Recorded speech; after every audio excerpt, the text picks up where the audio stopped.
Greetings and welcome to another edition of Planet Waves TV. My name is Eric Francis Compolino here with the astrology of the moment for you. This morning in Orlando, there was a really serious mass shooting. I'm hearing reports of up to 50 people killed and almost as many injured. This is one of the worst we've ever heard of.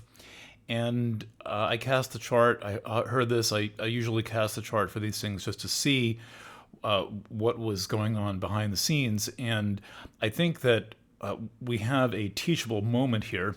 I've spent about an hour, hour and a half with these charts today, looking at them in several different versions, including the natal chart that's been given to us by the police for a guy named Omar, who is the presumed shooter. Very well planned, it seems. And so let's take a look at this and see if we can get a clue what is going on here behind the scenes. Now, before I go there, were this have not to have happened, I would have begun today's program by saying, all right, so now we're currently getting toward the end of Mars retrograde in Sagittarius and Scorpio. And when you get near the end of one of these long processes, particularly if it is an unusual process, for example, Mars retrograde only happens every 2 years and it changes signs quite a bit. So any Mars retrograde is going to be unusual and it's going to be distinctive. But anyway, we get often a stress effect. It's like it gets to the point where this is just gotten to be too much. It's gone on for too long, and thank you very much. I've learned everything I need to learn. And in the midst of this, there has been all of this other astrology going on, in particular the Grand Cross New Moon from about a week ago, and then various Saturn, Neptune, Jupiter aspects, Saturn square Neptune, Jupiter square Saturn, Saturn opposite Neptune, and so forth, Jupiter opposite Neptune. There has been a lot of stress here, and I've been wondering where the release point is going to be, where, what and where lets off the pressure on this thing. And this was such an event, and I consider these things that happen on a collective level to be about blowing off collective steam. And they would be meaningless to us unless they said something to us about ourselves, about our environment, and about the society in which we live. And it's in that spirit that I want to look at this chart. It's not so much prying in to a world apart inside the mind of an obviously psychotic person who was sufficiently unhinged from reality that he would do something like this. This is not a person who is a content individual or a well-adjusted individual. Of course, some cultures might consider it to be that. There are obviously people who think this is a great thing that happened, depending on who and where they are and what their cultural values are. For us, it is a terrible, horrendous thing, but it's also something that we have learned to expect, and I think in many ways grown insensitive to. And also, it would seem to be fairly rare where one of these incidents can actually tell us anything about ourselves in a clear and coherent way, and I think that this is one of the ones that can do so.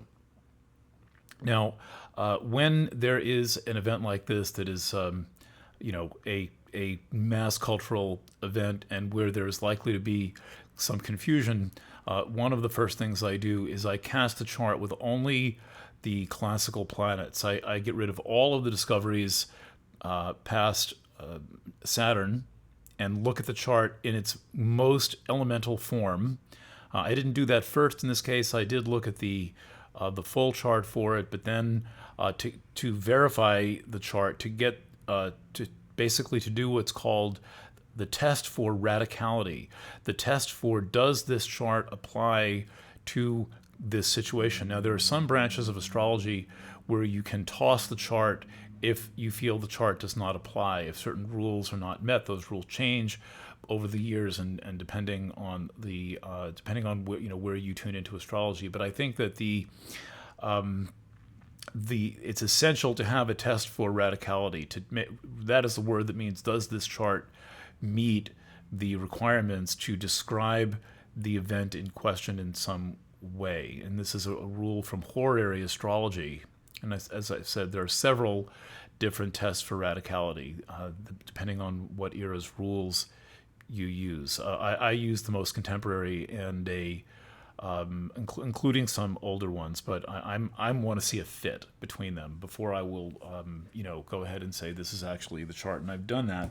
So I want to start with the chart for this incident, with the, how do we arrange this?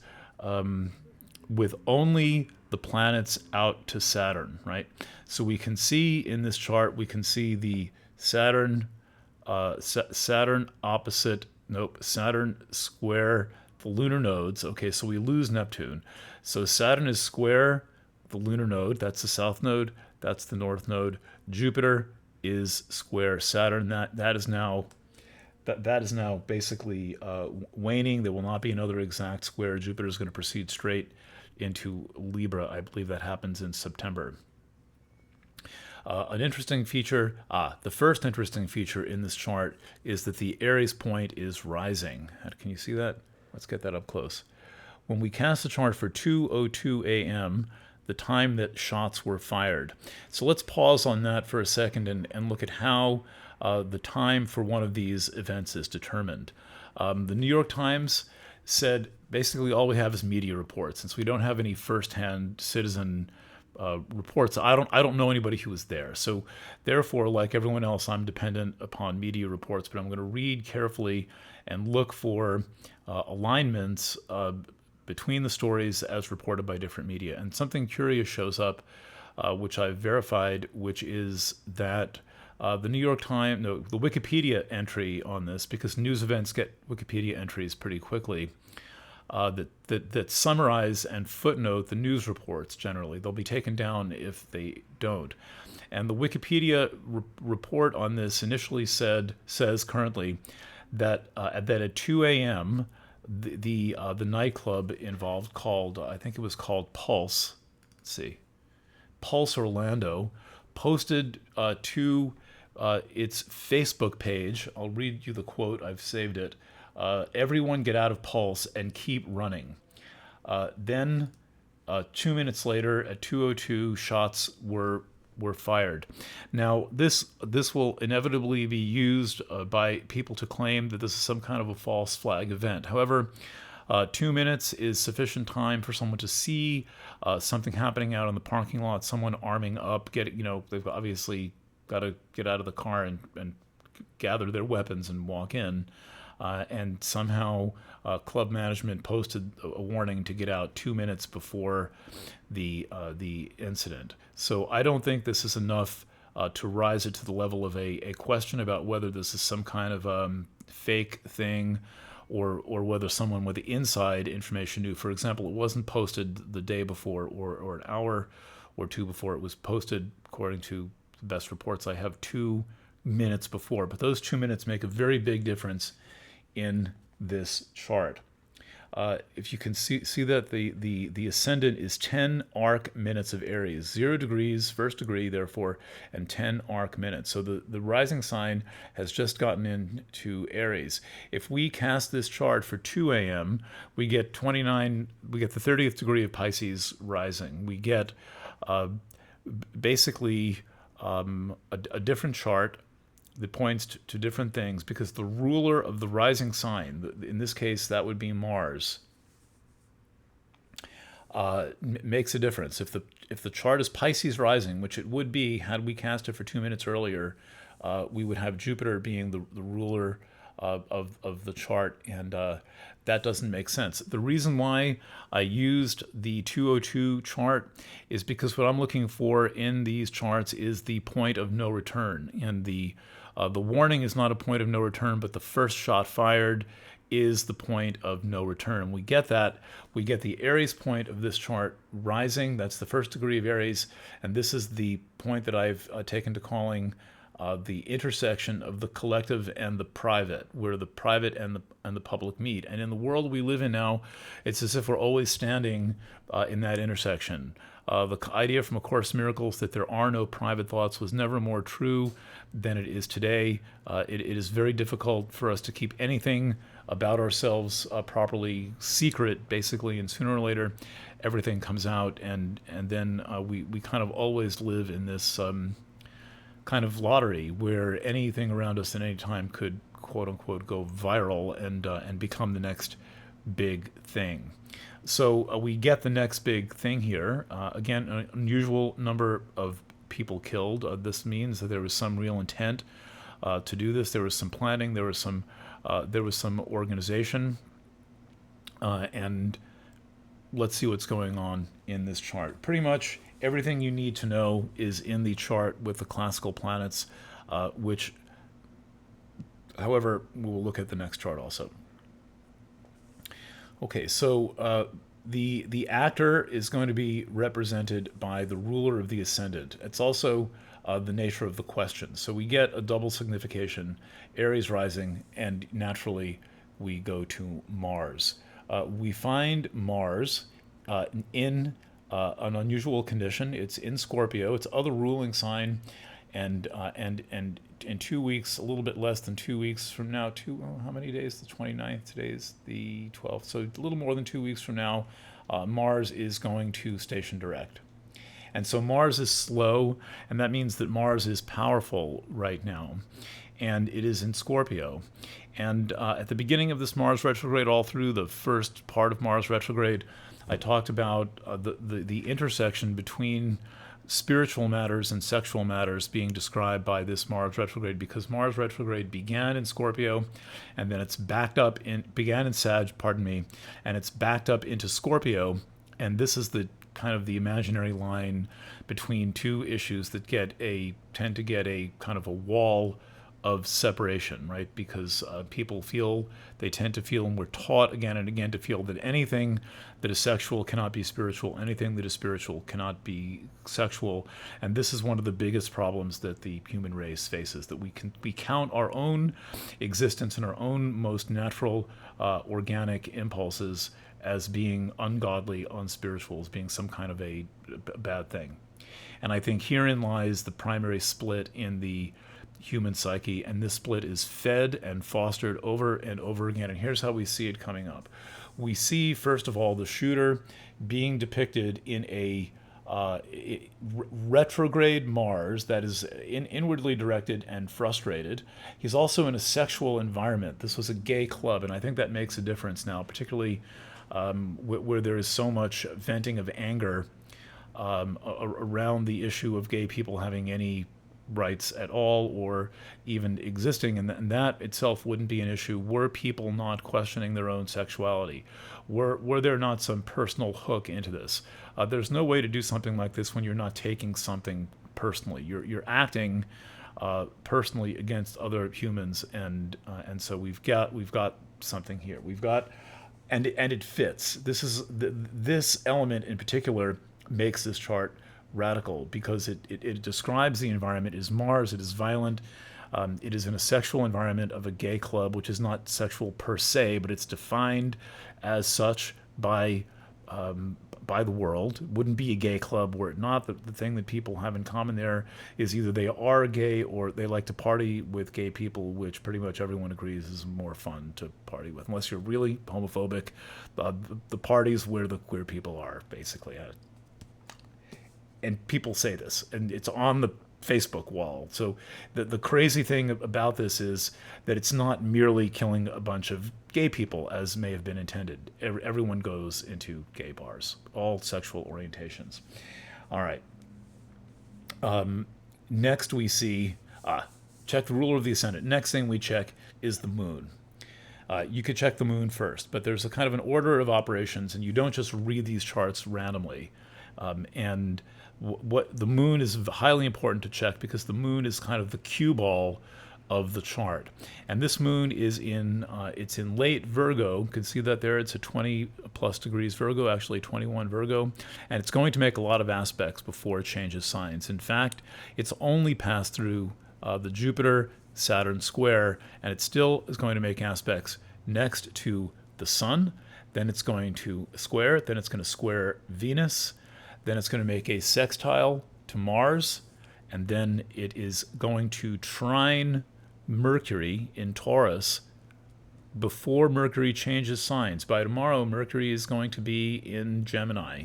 But I specifically check that Moon trine Mercury happens with Mercury still in Taurus.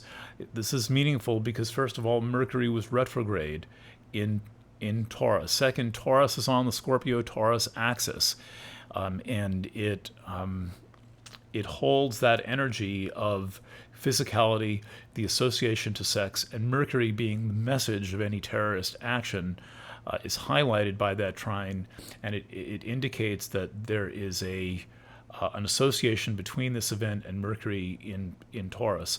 Now, sometimes I'll check the Sabian symbol, the degree by degree symbol, and for this we get peacock on parade. So we have an image of a message that really, more than anything, was about showing off.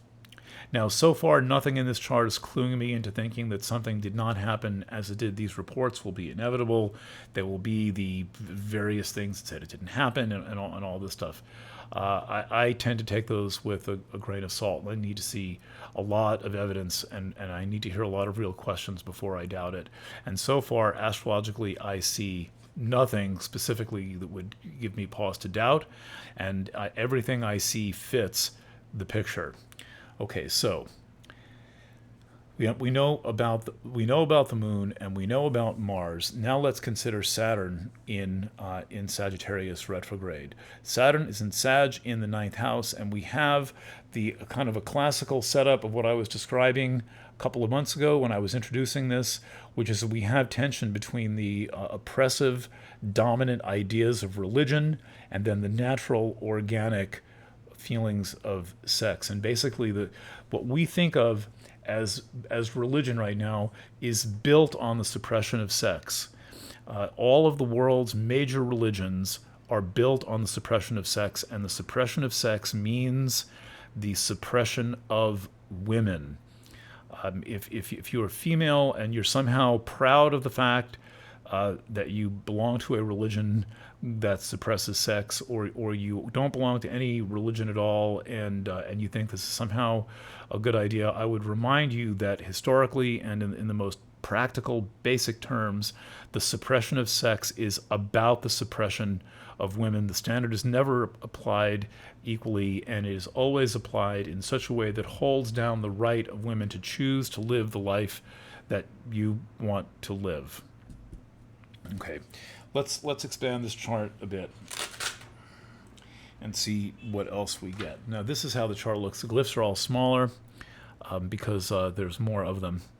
And we find out a couple of things. First of all, we see something that's associated with these events, which is that the Centaur Pholus, which can be about a mass kill, is right behind the midheaven, and then Chiron is right behind the ascendant. So we get some Centaur stuff here. And these Centaurs come back into play, say, for example, when the Moon is going to trine Pholus and it's going to oppose Chiron. So there's a lot of pain in this Virgo Moon. This is not your typical Virgo Moon here, because it's caught in a kind of a special grand cross of its own, where it's getting tangled up in these Centaur energies, and the Centaur energies can bring out the best and the worst in the Moon. They can be all about festering in one's pain, or they can be about rising above it and taking some action.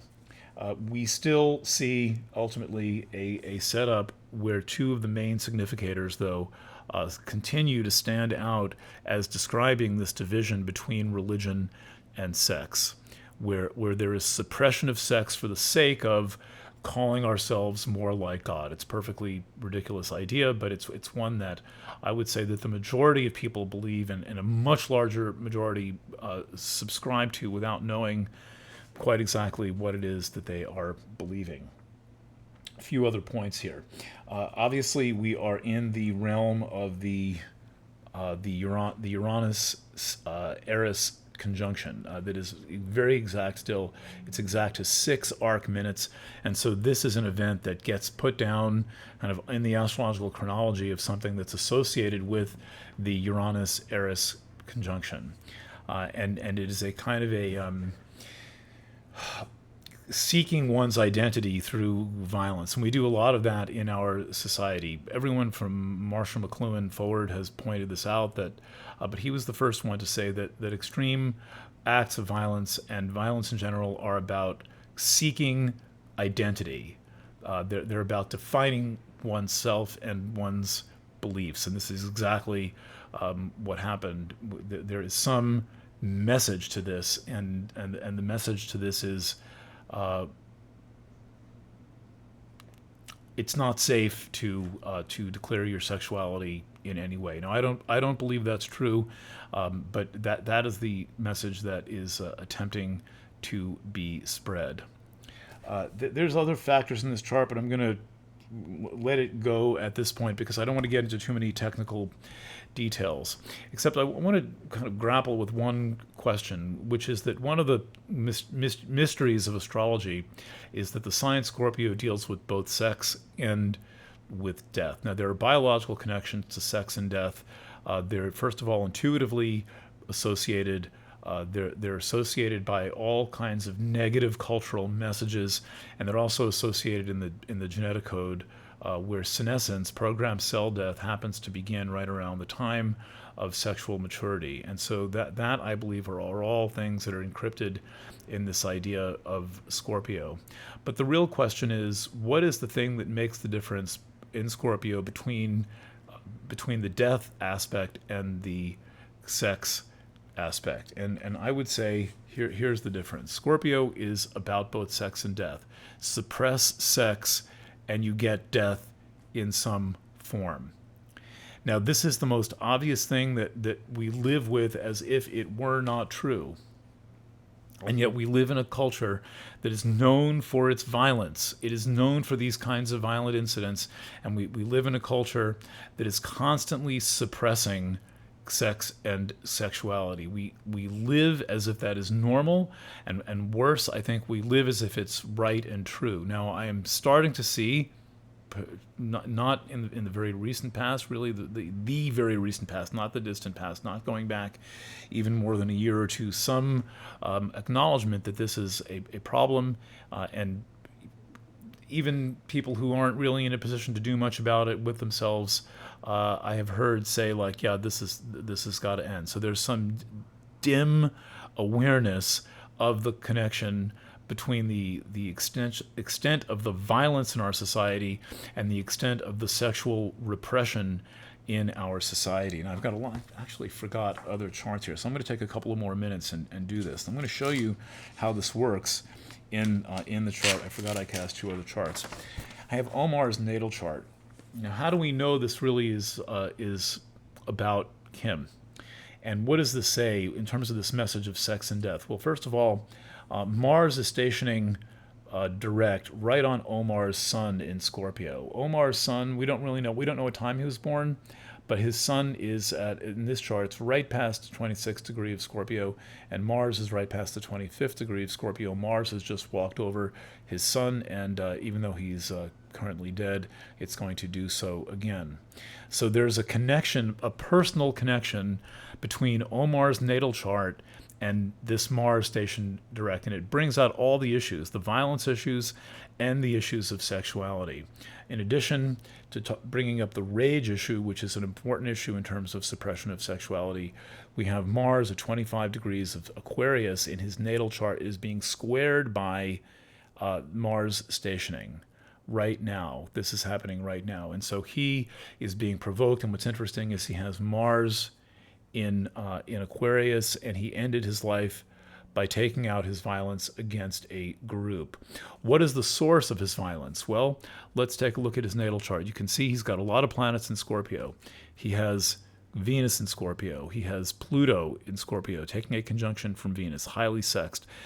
Mercury in Scorpio, and Ceres in Scorpio, in addition to the Sun in Scorpio. Plus, he's at his Saturn return. He has Saturn in in Sag, and currently Saturn's in Sag. So he's just gone through his Saturn return. He's a little bit older than most of these mass shooters. He's gotten, he made it to this point that would be a point of maturity. Now, what is interesting here is that all of the Scorpio, he has Mercury retrograde and he has Venus retrograde. When there's a retrograde planet in the natal chart, that tends to have a suppressive effect, and it tends to be about the suppression of something specifically to not threaten the early caregivers and the parents. So if you have retrograde planets in your chart, ask yourself what it is you're hiding from your parents. Ask yourself what it is that you felt that you had a lot of, that they were going to notice, and somehow you would risk being cast out of the tribe in some way. And in Omar's chart, we have Venus retrograde, his most basic sexual desire. It's conjunct Pluto. There's a lot of it. He's repressing a lot and not saying a lot. He's not talking about his feelings. And then with Mercury retrograde in Scorpio, that's the same thing. It is additionally a need to conceal, to lie by omission and to not talk. I've checked one more chart here. I like to do as thorough of a job as I can on these, and obviously there is more to do. There is something. There's something called the progress chart. I promise to teach more about this soon. It's one of the most interesting subjects in astrology. His progress sun has gone 30 degrees since he was born. It is conjunct the minor planet Centaur Pholus exactly. In this incident, Pholus is at 26 degrees and 19 minutes. His progress sun is at 26 degrees and 2 minutes. It's an exact conjunction of his progress sun to his natal Pholus, and this is the uncontained release of energy. Once this began, it was not going to end until he was dead. I think most mass shooters know this. They know the SWAT team is going to show up, and they're not getting out, whether they kill themselves or someone kills them. But we see many things in this chart saying the same thing. And so the scenario as I have it is that he held it in, all of his feelings, all of his ideas, all of his thoughts, plastered over by some religious teaching, which is generally why anyone would suppress sex. There really is no other reason to do so. It's not an inherently moral issue. It's merely a religious issue. And then he reached a trigger point. Mars backed over his sun, and sitting there slowly, it squared his natal Mars. It triggered, therefore, his Mars square the sun aspect in his natal chart, and this is what we got. Now, one last thing: these astrological factors alone do not make the incident. They do not cause it. They don't precipitate it.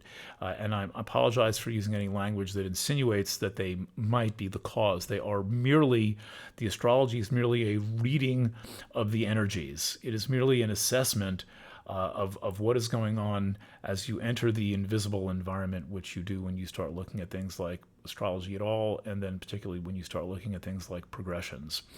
You've gone behind the veil.